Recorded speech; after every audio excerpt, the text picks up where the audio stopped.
Moto is back with the 4th generation in the X series after a brief hiatus since they decided to focus on the modular Z series last year.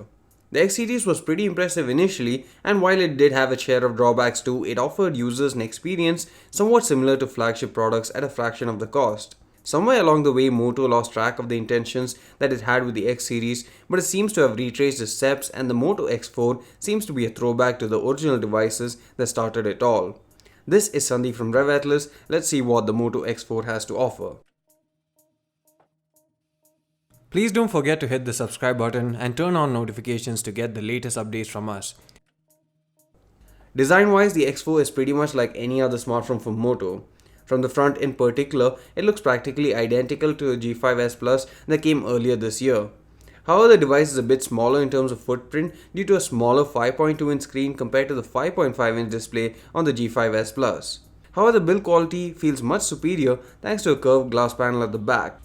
Despite the same thickness, the X4 also feels slimmer due to the use of quality materials and beautifully curved back panel that fits well in your hands. The device is also pretty much protected against the elements. Upgrading from the usual water repellent nano coating, the X4 comes with an IP68 rating for protection against dust and water. The back panel is quite a fingerprint magnet though due to the glass used on it, but I still like it for the premium feeling. It's also not as slippery as I expected it to be. The display is a 5.2-inch 1080p IPS panel with an unspecified version of Corning Gorilla Glass for protection. The glass has an ever so slight curved 2.5D edge as well. Works well against scratches but not sure how well it'll hold against drops. We recommend the screen protector nonetheless, preferably tempered glass. The display still has an aspect ratio of 16:9 and without a doubt the bezels are still pretty substantial.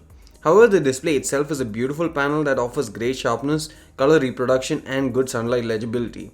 It's powered by a Snapdragon 630 processor that's accompanied by either 3 or 4 gigs of RAM and 32 or 64 gigs of storage respectively. The storage can be expanded using the hybrid dual SIM card slot.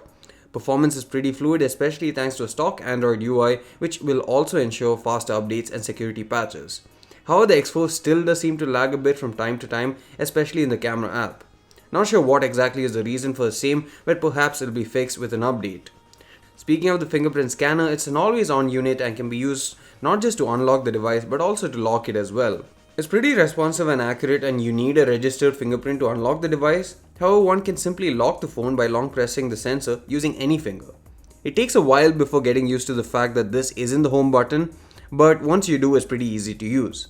The camera setup itself looks pretty impressive at the back due to the ring design that Moto has adopted, but some won't like the camera hump itself. It goes for an approach like LG with a wide angle and ultra wide angle lens combination. This is a 12 megapixel dual pixel autofocus camera with f2 aperture and 1.4 micron pixel size, while the ultra wide angle camera has 8 megapixels of resolution, f2.2 aperture, 1.14 micron pixel size and a field of view of 120 degrees. We'll be talking about the camera in depth during our camera review, which will follow shortly, but for now know that the camera has good image quality with good detailing, and the wide angle camera comes to use in various scenarios. However, the camera is susceptible to noise under low lighting condition.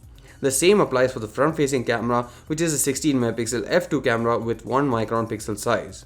Audio quality itself is pretty good over the speaker. The earpiece itself doubles up as a speaker and the volume is decent too, but the experience is mono. Audio quality over the headphone jack is pretty impressive though, and can provide a really loud output with good dynamic range and minimal stereo crosstalk. However, it lacks bass and the lows feel a bit flat. Even the equalizer doesn't really help much in that. One awesome feature for music playback on the Moto X4 though is the wireless sound system feature that allows you to stream music on up to 4 different devices separately or combine them all together to produce a much louder stereo output. Battery life from the 3000 mAh battery is decent but not great. Kind of expected though, but on most days the user will get around 4.5 hours of screen on time, which is enough for some users but not for heavy users to last an entire day of charge. Luckily, Moto does bundle a turbocharger that allows 5V at 3A, 9V at 1.6A or 12V at 1.2A that can top up your device charge pretty quickly. The Moto X4 does a good job at focusing on the basics. It provides stellar build quality with a beautiful display and good camera quality, as well as a fingerprint scanner and ingress protection. However, the subpar battery life, smaller screen size and dodgy performance, especially for the camera, could turn off some potential buyers. If you're willing to overlook some of the few negatives and focus on the positives, then this smartphone will keep you happy. The 3 gig model will set you back Rs 20,999, while the 4 gig model will set you back Rs 22,999. The phone is available for purchase from the link in the description below. That's it for the video guys. Thanks for watching and see you again in the next one.